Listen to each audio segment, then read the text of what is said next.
believe we're starting right now Okay, with tonight's a good this time. program. Okay, No, I good. mean with GNN, no, and I think it's wonderful that you invited me, and I'm so happy to be able to express all the ideas that are really burning inside my heart. Okay. So one of the biggest problems that we have is our schooling situation. Okay. I'd like to tackle that first because I think that the kind of schooling that we are giving our people is really doing some good and yet some harm, both. Because, for example, let me just show this picture. This picture is a picture of the sad outcome of our present schooling system. Okay. There's preschool, and then there is grade school, high school, college, maybe 15, 16 years. Now, what happens is that if a person drops out at any point, grade 1, grade 4, grade 6, high school, or even college, and even if they graduate from the entire course, at the end, there is what I call the ultimate disability, that the graduate has a paper diploma, but he is still a job seeker. Tagahanap ng trabaho. Job seeker. He is not a job creator. And so, if there is no employer, he is unemployed. Why do we do this? You know, why spend 14 to 15 years? And this, I went through this process. I won't mention my alma mater, but I love my alma mater. I love some of my best teachers. But what I learned in school did not help me in real life. Aside from reading, writing, arithmetic, that helped. But beyond that, if I was always number one in school, grade school, valedictorian, high school, valedictorian, college, valedictorian, magna cum laude. I had so many gold medals, my mother was very happy. But when I got to life, no gold. The people, the people who were rebelling against the teacher, they made much more money than I was. Me, I was a very obedient, I was a very docile, very attentive student, and I believed all my teachers, and I learned all that they had to teach me. But at the end, when I got to real life, I didn't know how to make money. I didn't even really know how to relate with people. I didn't even know people relationship, because in school we were taught to compete against each other. You know, as I think about that, that's exactly. Only I didn't go straight through university. I went to high school, and then I went to 10 years of war. Well, I went there. that's And very I helpful. learned, and That's I very learned helpful. more. I learned more about how to get along in the world and in life at that. And then I went back to university and graduate school, and I was able to apply the things there. But you're absolutely right. The things that I do every day, they come more from that 10 years in the military, Real life. in real life, than Yeah. they do. So we have to train kids. You know, we can't just say, okay, go out on the streets here. We're gonna go to work. They have to go to school. Yes. But how do we change the school so that we're not just memorizing things or being afraid to ask questions or to think for ourselves? Well, this is what How do we do that? this is what I've been working on, Larry. And what I did when I started to rebel, and I said, hey, I was number one in the academic world, and I was mediocre in the real life. So there's something terribly wrong here. And so what I did was I studied the guys who became successful, very successful, even without going through what I went through. So people like Benjamin Franklin, who dropped out at grade 2, after grade 2. Abraham Lincoln, one of your greatest, if not the greatest president of the United States, spent only 6 months in formal schooling.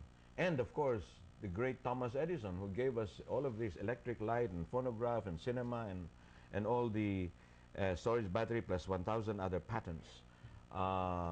He went through 3 months of formal schooling. So I asked myself the question, what did these guys, what did these gentlemen learn that I didn't learn after 19 years of academic experience? So these guys learned only a few things. And this is what I want to develop and show now, is that by learning only a few things, by learning only a few things, what I call five basic life skills. So number one is effective self-transformation. In other words, first thing is a Filipino must have a change of mindset. He must think of himself in a different way. No longer, I am a poor guy, I'm a son of the soil, anak ng lupa, son of the sweat, anak ng pawis, son of the poor, anak ng dukha, son of money, anak ng weteng, and things like this. I am not any of these things. Ako ay anak ng Diyos. I am a child of God. I am perfect creation of a perfect creator. So when a person changes the way that he looks at himself, changes his self-image from a helpless to a powerful individual, that I can really change my life, I can really realize my destiny as a holy, loving child of God. If I change my mind about myself, then I can now take over the management of my life. I can manage my time, my resources, my relationships, so that people will be happy with me, my suppliers, my customers will be happy with me, and then I can now take charge of my education, effective self-education. I become my own best teacher. Effective self-health, I become my own best doctor. I will not be dependent on the pharmaceutical industry. I will not be dependent on outside forces. I will depend primarily on my thinking, my feeling, and my decision to be well, and then to take care of myself. And if I can do that, I can then begin what I call effective self-enterprise, which means that I know how to make money with no money of my own to begin with. In other words, if the average individual Filipino learns these things, he becomes Juan de la Cruz Incorporated. He is now, whatever your name is, you put incorporated, because you are now your own best business. And these five things, they do not learn in school today. And what I would like to propose to President Aquino and to the Department of Education is, even if you don't change the curriculum, we can teach the teachers, we can teach the public school teachers to use whatever subject that they're teaching to teach this, to learn how to think, to learn how to manage oneself, to learn how to teach oneself, to learn how to make money with no money to begin with. That's entrepreneurship, I guess. Yes, entrepreneurship. This is entrepreneurship. Self-enterprise is entrepreneurship. But the important thing here is this is entrepreneurship with little or no money to begin with. I think that's a really important point. I became an accidental entrepreneur, I suppose, and no money, no people. It just kind of grew, and yes, it wasn't what I started out to do, but somehow once I got going, it was a lot of fun. That's right, and a good long 35-year ride. Right. As a lot of fun. And you're absolutely right. I think you don't have to start with the money. You just have to start with something that you like doing, and the money eventually comes. That's right. So the problem of money is never the problem of a lack of money.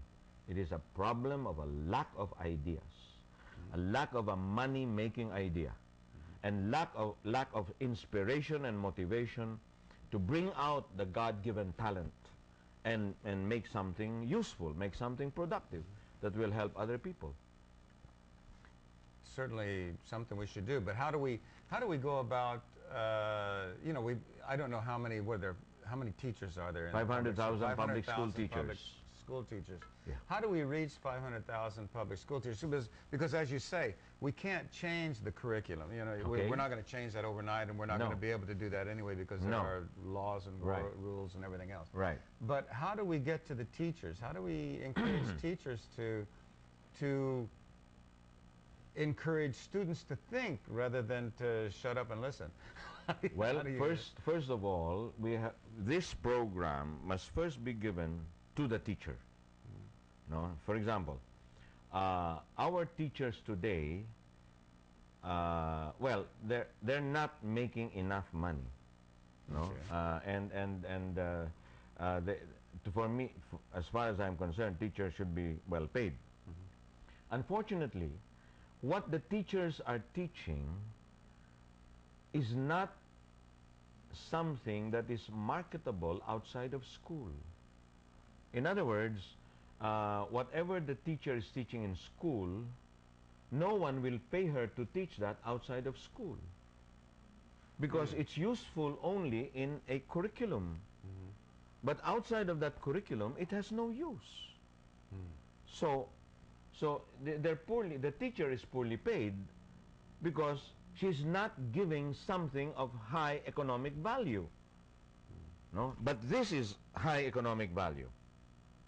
If our teachers were to learn this, they could give seminars and they could earn a minimum of 500 pesos per day. And as they become better, they could earn 1,000 pesos per day. Later, they become better, 5,000 pesos per day, even 10,000 pesos per day. So, if we give this to our public school teachers, and this is simple to teach. This is not rocket science. This can be taught by a good teacher if the teacher knows his stuff. This material can be transferred.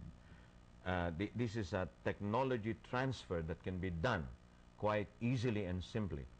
So the first thing is if we can convince a city mayor, a provincial governor, or a municipal mayor, they have a budget for teacher development. So we can tap that and say, here is a program where we can transfer this technology to the teachers, and we will help them live a better life, a more productive life, a happier, healthier, wealthier, more prosperous life. That's a really good place to stop right now, just for a Yes. few minutes, because Okay. we're getting ready to. We've just about reached the halfway point of our show here. That's so. And I think in the second half of the show, we would like to focus on how are we going to get to those first bevy of teachers. You know, how are we Okay. going to do that? So, don't anybody go away because we're going to be right back.